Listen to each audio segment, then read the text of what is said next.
Hello people, Radhe Radhe. कैसे हैं आप सब लोग? आई होप आप सब लोग बहुत अच्छे होंगे। जैसा कि आप सभी को पता है, मैंने ये सीरीज कंटिन्यू करी है, मेष लग्न में सूर्य अलग अलग भावों में कैसा फल देता है।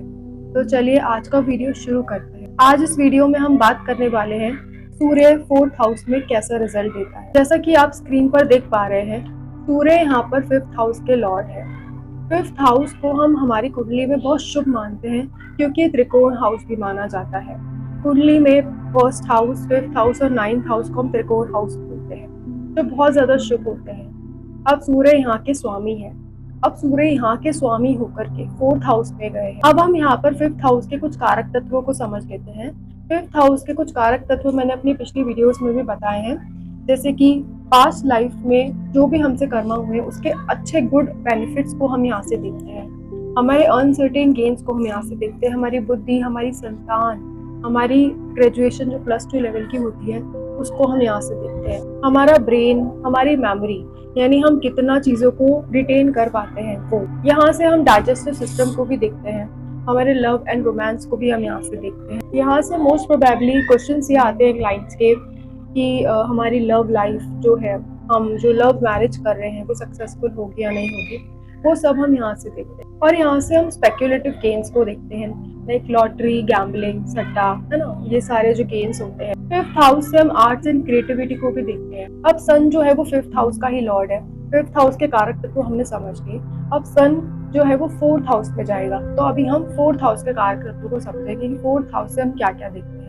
फोर्थ हाउस से हम हमारी मदर को देखते हैं, है ना, और हमारे मेंटल पीस को देखते हैं। शांति का घर है ये, शांति को देखते हैं, हमारे मन की डोमेस्टिक पीस जिसे हम बोलते हैं। इस हाउस से हम हमारे व्हीकल्स को देखते हैं, प्रॉपर्टीज को देखते हैं, और यहाँ से हम उन चीजों को देखते हैं, काइंड ऑफ आप कह सकते हैं लग्जरियस चीजें को हम यहाँ से देखते हैं जो हमारी लाइफ को कन्वीनियंट बनाती हैं, लाइक एसी, फ्रिज, मशीन्स जो हमारे घर में होती हैं, वो भी हम यहाँ से देखते हैं। और बेसिकली इस हाउस का जो कारक ग्रह है वो चंद्रमा है, और चंद्रमा से हम रिलेट करते हैं हमारी मदर को, ठीक है, हमारे मन की शांति को, पीस ऑफ माइंड को। और इस हाउस से हम हमारी हैप्पीनेस को देखते हैं, हमारे इमोशंस को भी देखते हैं। अब फाइनली हम बात करते हैं कि फिफ्थ हाउस का लॉर्ड सूर्य अगर फोर्थ हाउस में जाकर के प्लेस होता है तो कैसे रिजल्ट्स करता है। देखिए, सबसे पहले तो नेटिव जो होगा वो बहुत ज्यादा इमोशनल होगा। नेटिव्स के जो भी गेन्स होंगे, प्रॉपर्टीज होगी, जो भी उसके इन्वेस्टमेंट होगी, वो सारी लग्जरियस चीजों में कन्वर्ट होगी। ऐसे नेटिव का जो लाइफस्टाइल होगा ना, वो रॉयल होगा, रीगल होगा, और वो काफी लग्जरियस लाइफ जिएगा। और वो अपने जितने भी कन्वीनियंसेस होंगी,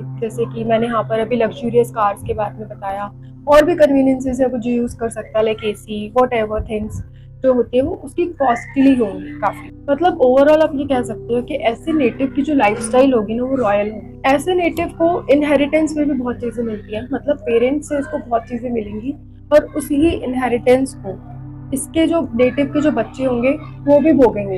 अब हम यहाँ पर ये भी कह सकते हैं कि इस नेटिव की जो ग्रेजुएशन लेवल की जो स्टडीज होगी, एजुकेशन होगी, वो बहुत बढ़िया होगी। हम यहाँ पे क्यों कह रहे हैं, क्योंकि यहाँ पर फिफ्थ हाउस का जो लॉर्ड है सन, वो फोर्थ हाउस में गया है। मून को हम क्या समझते हैं, मून भी एक वेल्दी प्लैनेट है अपने आप में, है ना, और सन क्या है, सन भी एक रॉयल और रीगल प्लैनेट है, और इन दोनों की फ्रेंडशिप भी आपस में बहुत अच्छी है।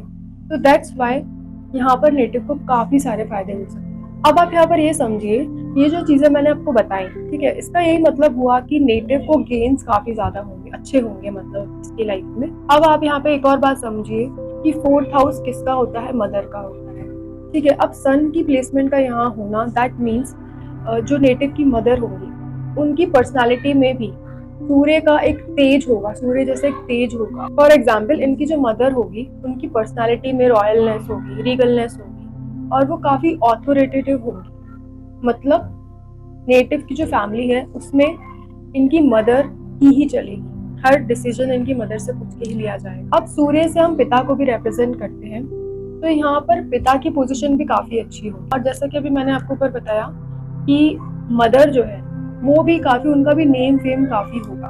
मतलब कुल मिला के इनके जो पेरेंट्स होंगे वो काफी अच्छे लेवल पर होंगे। यहाँ पर ये कहना गलत नहीं होगा कि नेटिव के जो पेरेंट्स है उनका कनेक्शन लोकल गवर्नमेंट से भी होगा, हो सकता है। अब यहाँ से एक और चीज ऐड मैं करती हूँ कि जो नेटिव है उसकी भी गवर्नमेंट जॉब के योग यहाँ से हमें देखने को मिलते हैं, ठीक है, लेकिन उसके लिए हमें शनि की प्लेसमेंट को देखना बहुत ज्यादा जरूरी है, और साथ साथ सूर्य की प्लेसमेंट को भी, क्योंकि सूर्य से ही हम सारे ऑथोरिटेटिव जॉब्स देखते हैं, गवर्नमेंट को देखते हैं। अब जितने भी नेटिव के गेन्स होंगे वो सब प्रॉपर्टीज में इन्वेस्टेड रहेंगे, है ना। और नेटिव जो होगा वो लॉन्ग टर्म इन्वेस्टमेंट पे भरोसा करेगा, शॉर्ट टर्म इन्वेस्टमेंट्स नहीं करेगा वो, है ना। अब जैसे प्रॉपर्टी में इन्वेस्ट कर दिया तो प्रॉपर्टीज क्या है, हमारा लॉन्ग टर्म इन्वेस्टमेंट। तो मोस्ट प्रोबेबली देखा जाएगा कि नेटिव जितने भी गेन्स करेगा वो सब प्रॉपर्टीज में ही इन्वेस्ट कर सकता है। और यहाँ से ये भी देखा जाता है कि नेटिव के जो पेरेंट्स हैं उनकी भी काफी प्रॉपर्टीज होंगी। तो ये कहना गलत नहीं होगा कि ये नेटिव जो है अपनी लाइफ में सारे जो जितने भी लग्जरियस लाइफ है या जितने भी सुख है वो सब भोगेगा। अब हमें पता है कि सन यहाँ पर मून के घर में गए हैं। अब हमें और ज्यादा बेनिफिट्स अगर हमें देखने हैं तो हम ये देखेंगे कि वो किस तरीके के सुख भोगेगा। वो देखने के लिए हमें मून की प्लेसमेंट देखनी पड़ेगी, ठीक है। कि मून की प्लेसमेंट अगर अच्छी हो गई तो इन चीजों में और ज्यादा एनहांसमेंट होगा। फॉर एग्जाम्पल अगर मून की प्लेसमेंट यहाँ पर सेकेंड हाउस में हो गई तो यहाँ पर मून क्या करेगा, और ज्यादा वेल्थ को बढ़ा देगा, और ज्यादा वेल्थ क्रिएट करेगा। और अगर यही मून की प्लेसमेंट 11th हाउस में हो गई जिसे हम लाभ का घर बोलते हैं, तो आप ये मान के चलिए ऐसा हो सकता है कि प्रॉपर्टीज में तो इन्वेस्टेड है कि कुछ प्रॉपर्टीज को रेंट पे दे दिया हो, वहां से रेंट जनरेट हो रही है, मतलब एक रेगुलर इनकम आ रही है, मतलब गेन्स मिलते रहेंगे, वो रेगुलर में चलेगा। अगर यही मून की प्लेसमेंट 10th हाउस में हो गई तो गवर्नमेंट जॉब्स में अच्छी प्लेसमेंट मिल सकती है, अच्छी पोजीशन मिल सकती है, सोसाइटी में अच्छी नाम होगा, है ना। और पॉलिटिक्स में भी देख सकते हैं, पॉलिटिक्स में भी अच्छा हो सकता है। साथ साथ हम ये भी देखेंगे फिर कि जो इसके पेरेंट्स होंगे उनका भी पॉलिटिक्स में, सोसाइटी में कुछ होगा अच्छा। अब यही मून अगर 8th हाउस में चला गया तो 8th हाउस तो अच्छा नहीं माना जाता, तो 8th हाउस में आने से मून डिस्टर्ब हो जाएगा, जिसकी वजह से 4th हाउस भी डिस्टर्ब होगा और वहां पर सूर्य वैसा परफॉर्म नहीं कर पाएगा। अब यहाँ से हम ये देख सकते हैं कि प्रॉपर्टीज से कभी गेन हो सकता है, कभी लॉस हो सकता है, ठीक है। क्योंकि 8th हाउस को हम यही मानते हैं कि 8th हाउस सडन गेन्स और सडन लॉसेस का घर होता है। अब यही मून 3rd हाउस में चला गया तो 3rd हाउस किसका होता है, हमारे पराक्रम का, करेज का, हार्ड वर्क का। तो यहाँ पर क्या होगा, जैसे गेन्स में नेटिव को थोड़े स्ट्रगल करने पड़ेंगे गेन्स हासिल करने में। अब यही मून अगर 6th हाउस में प्लेस्ड हो जाता है तो प्रॉपर्टीज जो होंगी वो अंडर डेट्स रहेंगी, ठीक है। लोन्स हो सकते हैं, डेट्स हो सकते हैं, एसेट्स के साथ साथ लाइबिलिटीज भी हो सकती है। प्रॉपर्टीज में डिस्प्यूट्स भी देखने को मिल सकता है क्योंकि 6th हाउस जो होता है वो डिस्प्यूट्स का होता है, कोर्ट केसेस का होता है, लिटिगेशंस का होता है। एक बात तो आप समझ ही गए होंगे कि यहाँ पर मून की प्लेसमेंट पर डिपेंड करेगा, ठीक है। मतलब मून की डिफरेंट प्लेसमेंट्स जहाँ जहाँ होंगी वहाँ पर हमें देखेंगे कि जो नेटिव है वो जो गेन्स उसको होंगे उसको वो प्रॉपर्टीज में इन्वेस्ट करके उस वेल्थ का वो क्या करेगा। अब हम बात करते हैं यहाँ पर सूर्य की कि सूर्य किस नक्षत्र में है। जैसा कि मैं अपने हर वीडियो में बताती हूँ कि हमें नक्षत्रों को बहुत ज्यादा इंपॉर्टेंस देनी है कि जो लॉर्ड है वो कौन से नक्षत्र में बैठा हुआ है और उस नक्षत्र का जो लॉर्ड है वो कहाँ बैठा हुआ है, ठीक है। अगर उस नक्षत्र का जो लॉर्ड है वो 6, 8, 12 में बैठ गया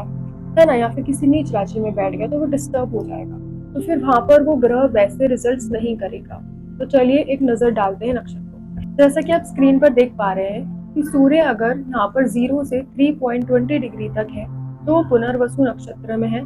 पुनर्वसु नक्षत्र का जो लॉर्ड है वो गुरु है, तो हमें यहाँ पर गुरु की प्लेसमेंट को देखना है कि गुरु की प्लेसमेंट कैसी है। अगर यही सूर्य यहाँ पर 3.20 डिग्री से लेकर 16.40 डिग्री तक है यानी कि वो पुष्य नक्षत्र में, और पुष्य नक्षत्र का लॉर्ड होता है शनि। अगर यही सूर्य 16.40 डिग्री से 30 डिग्री तक है यानी कि वो अश्लेषा नक्षत्र में है। अश्लेषा नक्षत्र का लॉर्ड होता है बुध। और फॉर एग्जाम्पल यहाँ पर जुपिटर की प्लेसमेंट अगर 8th हाउस में हो गई है तो फिर क्या होगा, ऑब्स्टेकल्स होंगे, सडन इवेंट्स होंगे, सडन गेन्स, सडन लॉसेस हो सकते हैं। और 8th हाउस से हम मिस्ट्रीज को भी देखते हैं, सीक्रेट्स को भी देखते हैं, ठीक है। अब अगर यही जुपिटर की प्लेसमेंट 4th हाउस में हो गई है ना, 4th नंबर की जो राशि होती है वो जुपिटर के लिए उसका उच्च स्थान माना जाता है। वो अपनी उच्च की राशि में अगर आ गया तो वहां पे बहुत एक्सपेंशन ले लेगा, है ना।